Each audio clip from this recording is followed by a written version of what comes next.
नक्सलवाद पर चर्चा चल रही थी इसी सदन में। देश के गृह मंत्री जी कह रहे थे कि देश के अंदर नक्सलवाद खत्म किया है। मैं गृह मंत्री जी से जानना चाहता हूं, उस दिन भी थोड़ा सवाल किया था और बेहतर होता कि आज माननीय गृह मंत्री जी स्वयं होते। मैंने उस दिन भी कहा था, अरे गृह राज्य मंत्री जी हैं, स्वीकार हैं, लेकिन पूरा देश जानता है गृह मंत्री जी के फैसले से ही देश चल रहा है। यह बात पूरा देश जानता है, उसको हम नहीं दोहराना चाहते को।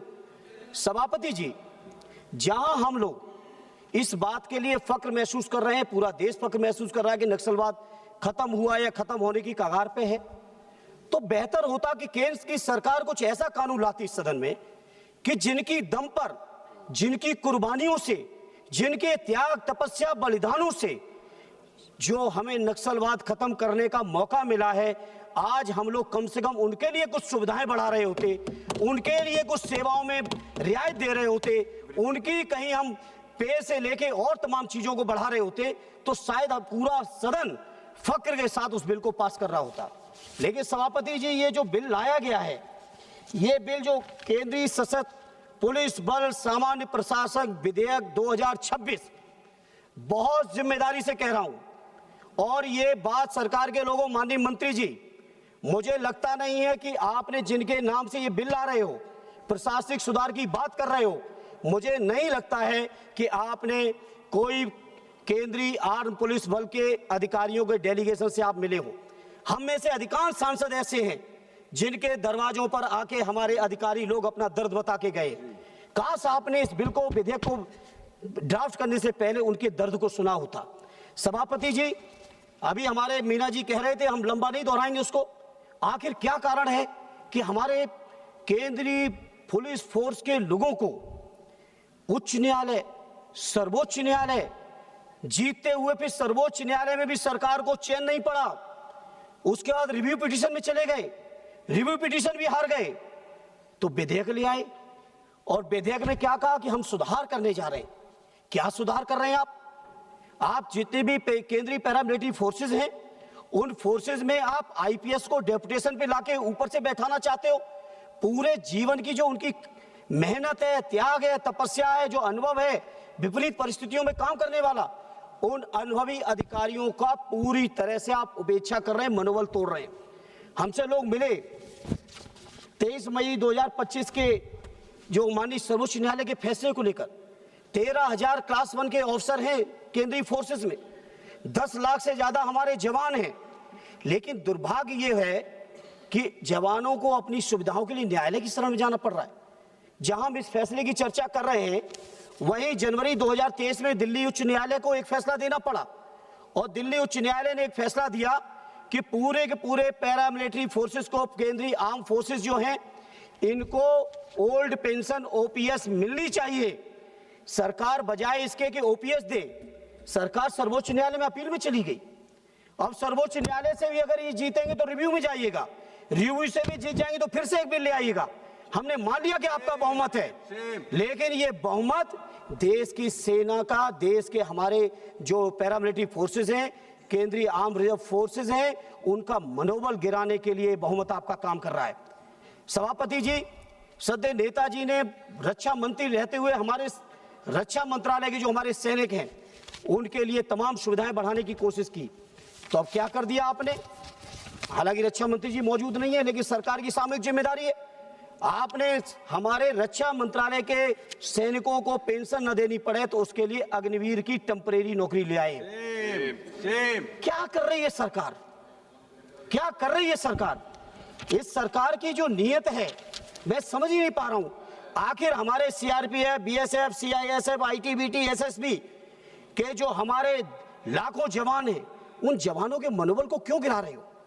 क्या रखा है आईपीएस की सेंट्रलाइज ताकत देने में? क्या रखा है कि केवल गृह मंत्रालय ताकतवर हो जाए, बाकी देश के किसी मंत्रालय की ताकत बढ़े या घटे, इस बात से कोई मतलब नहीं है सरकार को। इसलिए मैं इस मौके पर बहुत जिम्मेदारी से कहता हूं, ये बिल जो आया है, ये बिल देश के सशस्त्र सुरक्षा बलों का मनोबल गिराने के लिए आया है। और मैं गृह मंत्री जी जिम्मेदारी से कह रहा हूं, ये बात जो कह रहा हूं रिकॉर्ड में रहेगी हमेशा। ये जो कुछ भी आप लोग कानून बना रहे हो, चाहे इस बिल के माध्यम से हमारे केंद्रीय सुरक्षा बलों के मनोबल को गिरा रहे हो, उनके पदों को घटा रहे हो। 13-13 साल 15-15 साल हो जा रहे हैं, उनको प्रमोशन नहीं मिल रहा है। जितनी अवधि में आईपीएस लोगों को 3 से 4 प्रमोशन मिल रहे हैं, उतनी अवधि में हमारे पैरामिलिट्री फोर्सेस के अधिकारियों को 25-25 साल तक एक पदों पर पड़े हैं, कोई प्रमोशन नहीं मिल रहा है। और उसको कानूनी अमली जामा पहनाने के लिए जब हमारे सैनिक साथी, जब हमारे पुलिस के बल के लोग, केंद्रीय पुलिस बल के लोग न्यायालय से जीत जाते तो आप कानून ले आते हो। उसके बाद राजा साहब आप बहुत तारीफ कर रहे हो। मैं समझता हूं पूरा देश का अर्धसैनिक बल इस बात को देख रहा है, पूरे देश की हर सीमा पे देख रहे हैं लोग, जो हमारे देश की 13,000 किलोमीटर की जो सीमा है उसको देख रहे हैं। नक्सलवाद के उस इलाके के में बैठे हमारे सैनिक देख रहे हैं, और वो इस बात को भी देख रहे हैं कि कौन कौन सांसद खड़े होके जब हमारा गला काटा जा रहा था तो उस गले काटने में तालियां बजाने का काम कर रहे थे, और कौन ऐसे साथी थे जो कम से कम कुछ कर पाए न कर पाए, संख्या की दृष्टि से भले ही हम कमजोर बने रहे, लेकिन हमारी पार्टी और हमारा विपक्ष पूरी तरह से हम अपने सैनिकों के साथ खड़े हुए, अपने जवानों के साथ खड़े हुए। एनएस सभापति जी, मैं इस मौके पर आपसे कहूंगा, उस दिन गृह मंत्री जी की मौजूदगी में भी कहा था, आज फिर इस बात को मैं दोहराना चाहता हूं, जो भी हमारे सैनिक सीमा पर शहीद हों, नक्सल से लेके अगर किसी भी ऑपरेशन में शहीद होते हैं तो उन सैनिकों को शहीद का दर्जा मिलना चाहिए। आप सोचिए, पुलवामा पे हमला हुआ, 19 का चुनाव चल रहा था, घड़ियालू आंसू बहा रहे थे पूरे सत्ता पक्ष के लोग, घड़ियालू आंसू बहा रहे थे। और उस घटना के बाद, सैनिकों की शहादत के बाद, बता दो एक भी आपने किसी सैनिक की कोई भी चीजों को बढ़ाने का काम किया हो?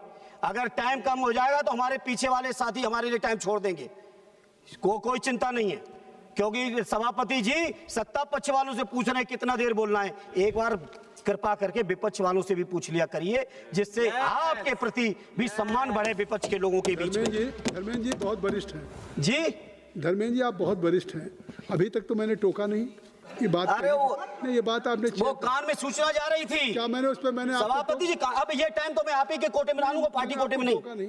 इसलिए सभापति जी, जैसे पुलवामा की घटना हुई, दंतेवाड़ा की हुई, और ऐसी एक घटना नहीं, चूंकि आप समय कम देंगे, नहीं घटना दर घटनाओं का व्यापक हमारे पास पूरा डिटेल है कि कैसे कैसे हमारे सैनिकों ने शहादत दी है।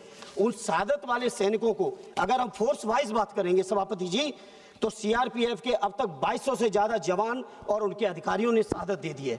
बीएसएफ के 1900 से ज्यादा जवान और उनके अधिकारियों ने शहादत दी। आईटीबीपी के 600 से ज्यादा जवान उनके अधिकारियों ने शहादत दी। एसएसबी के और सीआईएसएफ के सैकड़ों जवानों ने शहादत दी। हमारे संसद भवन की रक्षा करने में शहादत दी, हमारे देश की सीमा की शहादत दी। लेकिन उस शहादत देने वालों को आखिर क्या दे रहे हो? उनके परिवार के लोग, हम में से अधिकांश लोग जाते हैं, जब कोई सैनिक खत्म होता है, जब जाते हैं, सदैव नेताजी का बनाया हुआ कानून था कि हर सैनिक की डेड बॉडी सम्मान के साथ, राष्ट्रीय सम्मान के साथ गांव के अंदर उसके पैतृक स्थान पर उसकी अंत्येष्टि होती है। जहां हम लोग जाते हैं, परिवारों के लोग चिपक के रोते हैं और कहते हैं कि कम से कम हमारे परिवार का जवान शहीद हुआ है, इसको एक शहीद का दर्जा दे दो। वो शहीद का भी दर्जा देने में आपकी सरकार कंजूसी पे कंजूसी, छोटा मन से छोटा मन करते चले जा रहे हैं। और वहीं किसी अगर उद्योगपति को जरा भी सुविधा चाहिए है तो आपकी तो 16.5 लाख करोड़ आपने माफ कर दिए, लेकिन हमारे सैनिकों की शहादत के सम्मान के लिए आपके पास फंड नहीं है, आपके पास पैसा नहीं है। इसलिए मैं बहुत जिम्मेदारी से कह रहा हूं, हारिन मीना जी ने, कांग्रेस के हमारे साथी ने कहा है, मैं उनके साथ अपने को जोड़ते हुए कह रहा हूं, इस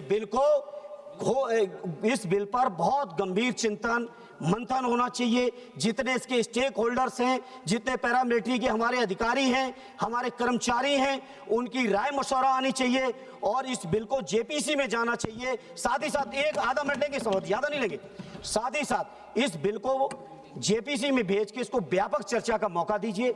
हमारे सैनिकों की सुनिए, हमारे पुलिस के जवानों की सुनिए, उनके अधिकारियों की सुनिए। और दो काम जो मैं अपनी पार्टी और माननीय अखिलेश जी की ओर से मांग करता हूं, सरकार के लोगों, अगर जरा भी संवेदनशीलता है, जरा भी सैनिकों के शहादत के लिए आपकी आंखों में आंसू हैं, तो कम से कम 2 फैसले ले लो।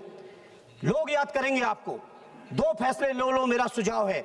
एक फैसला ले लीजिए, चाहे वो हमारे फौज का सैनिक शहीद हो, चाहे हमारे केंद्रीय आर्म पुलिस का नौजवान शहीद हो, सुरक्षा उसका, आप उसको हर हाल में शहीद को शहीद का दर्जा दीजिए। धन्यवाद। दूसरा एक लास्ट सुझाव है सभापति जी, कि हर हाल में जिस तरह से हमारे फौज के स्थायी जवानों के लिए ओपीएस लागू है, उस ओपीएस को कृपा करके हमारे इन केंद्रीय आर्म सुरक्षा बलों को भी ओपीएस दे दो। न्यायालय का निर्देश है, न्यायालय के निर्देश के बाद भी अगर आप नहीं करते हो तो ईश्वरी मालिक है। इसे मैं अपनी पार्टी की ओर से, अपने नेता आदरणीय अखिलेश यादव जी की ओर से, अपने सभी शहीद सैनिकों को एक बार श्रद्धांजलि देते हुए, उनको सलामी देते हुए, उनके त्याग तपस्या बलिदान की जो उन्होंने देश के लिए दिया है, उसके प्रति कृतज्ञता ज्ञापित करते हुए इस बिल का पुरजोर विरोध करता हूं और अपील करता हूं इसको जेपीसी में भेजिए। बहुत बहुत धन्यवाद। Thank you, Chairperson, sir.